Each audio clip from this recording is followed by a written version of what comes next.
My name's Kyle Romain. I work at Arbury in Stourbridge. I've been doing sign language pretty much since I was born. It's never always been something that I've always thought is brilliant to know. I've just used it when I needed to use it. It's just normal to me. A lot of deaf people do drive.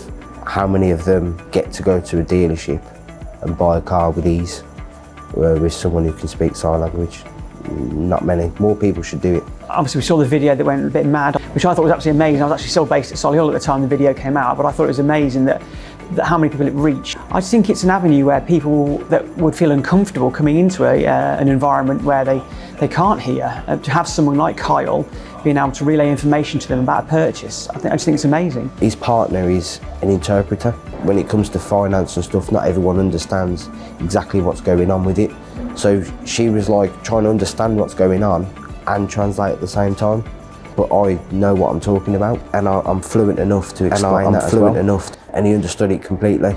And he went from struggling for a couple of months to having a car within a couple of weeks after speaking with me.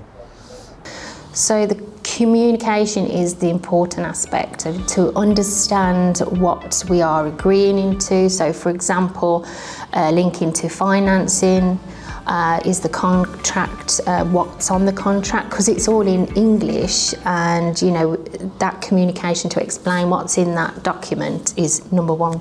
Just like any hearing person would come in, they'd ask all their questions to make sure they've got everything, you know, in their head exactly right. Deaf customers can't normally ask that to people that don't understand sign language.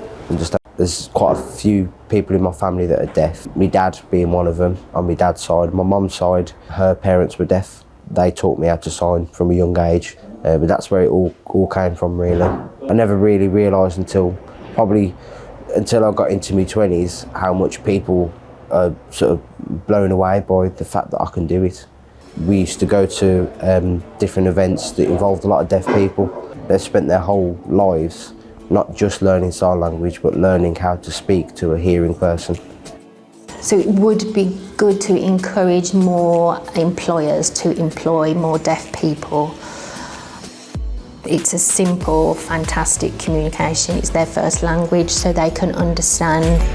I would like Kyle to teach, well, members of staff, just simple things really. So we could all interact with Leon and not just Kyle. I think that'd be a massive help as well. Leon is one of the valeters here. It's one of those where I think it's lucky that he's got someone like me here who can speak to him. Most mornings he'll come up here and have a chat with me and my other colleagues. We'll have a good laugh, talk about football and stuff like that. Because of that, my colleagues love him, so they think he's great. Just to know that he can have a good laugh, have a good chat with someone whilst he's here at work, it's great, isn't it? Being deaf friendly is just having the patience.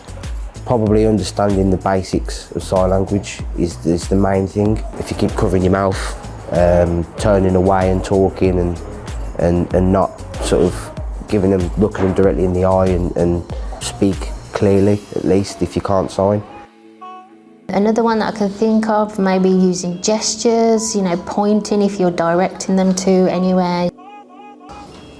The real important one, I think, is patience. Don't get really frustrated and annoyed with yourself, just take it easy and be really patient. The customer can feel comfortable coming into a dealership knowing there's someone here they can communicate with. It will be so much better for them, well, and us to get our points of view across as well. I can leave them in a better position than what they were in before. For as long as they know me, they'll always be able to contact me.